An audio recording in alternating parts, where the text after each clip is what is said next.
Welcome to day 31 of my 365-day challenge. I'm Henry, and this is Henry's Millions. If you remember from day 30, we discussed the Diseases of the Will, a 1903 book by Ribot, R-I-B-O-T, and it was a fascinating read when problems of the will are taken to extremes. There was a very important component that I wanted to single out and talk about just specifically with that, about that with you today. Today's video will be brief, but it's going to be about a very crucial component in this talk about willpower.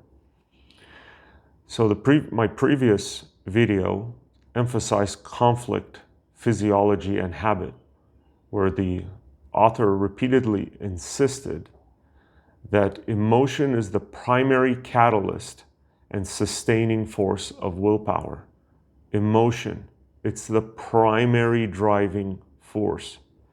Today, when you talk about willpower, when you try to use your willpower, emotion is absolutely crucial in order to manage it, to make changes or improvements in your life, to do things you need to do, to stop doing things you don't want to do. You're going against these lower level forces inside of you, these instincts, these drives, these urges that are stopping you, from inhibiting you, remember this word, from doing the things that you want for yourself. So we've got to make use of emotion. You've got to use that to your benefit.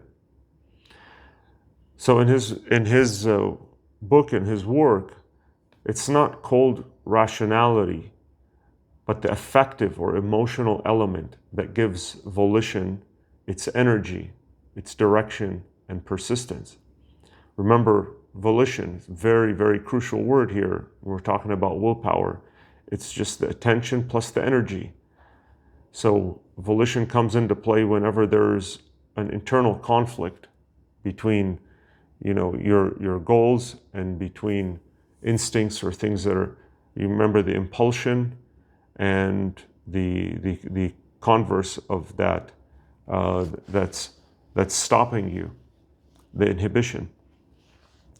So where and how this emotion and feeling is essential in Ribot's work. So 4 things here. Number 1, emotion is the motor of will. So he argues that the affective state, and I'm quoting, is the essential element of the will. The affective state, emotion, affect, feeling, it's the essential element of the will. And without a strong feeling, desire, aversion, passion, or sentiment, there is no true volitional act. So the intellect may propose ends, but only emotion can move us to pursue or resist them. Second, feeling is the source of effort. So the sense of effort, the struggle against resistance, and the persistence in the face of obstacles are all energized by emotion. Without the emotional investment, I remember we talked about that in a video way back. This was about dating or relationships, or maybe heartbreak. Without the emotional investment, rational motives are powerless to act or restrain you from action. Third, the hierarchy of tendencies. The higher tendencies that constitute true will are not just rational, they are emotionally charged and complex. So they're often representing ideals, values, or deeply felt goals. So when these lose their emotional force, the lower tendencies, the instincts and habits, take over. The 4th point on this one, the breakdown of the will.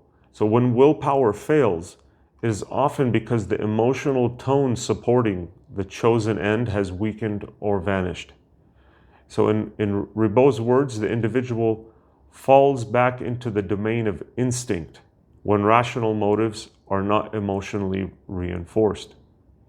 So why does this matter in our discussion on willpower? First, emotion is the fuel. So crucial. No matter how rational your goals, you will not persist without emotional energy.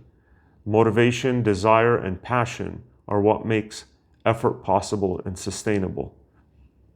And then practical application. To strengthen willpower, cultivate strong emotional connections to your goals. We want to use visualization, affirmations, and reminders of why your chosen ends matter to you on a feeling level, not just an intellectual one.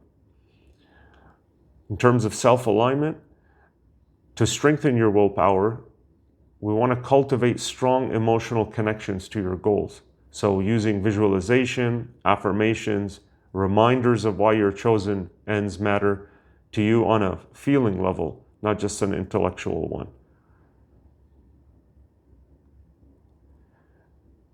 So the consensus that he describes, where feelings, ideas, and actions converge, it's only possible when emotion is actively engaged and aligned with your intentions, right? So I'm going to just go over these real quick. So emotion fuels willpower. You want to connect your goals to deeper feelings and personal meaning.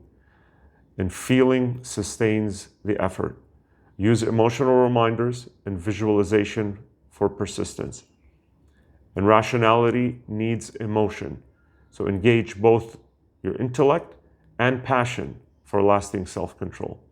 So emotion is not just a component, but the engine of willpower, especially in this last book, Ribot's work on diseases of the will. So any approach to self-control or volitional strength that ignores emotion is incomplete.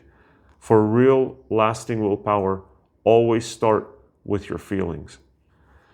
So thank you for watching today, and please like and subscribe if you enjoyed the content, and I wish you creative thought and effortful action. Take care.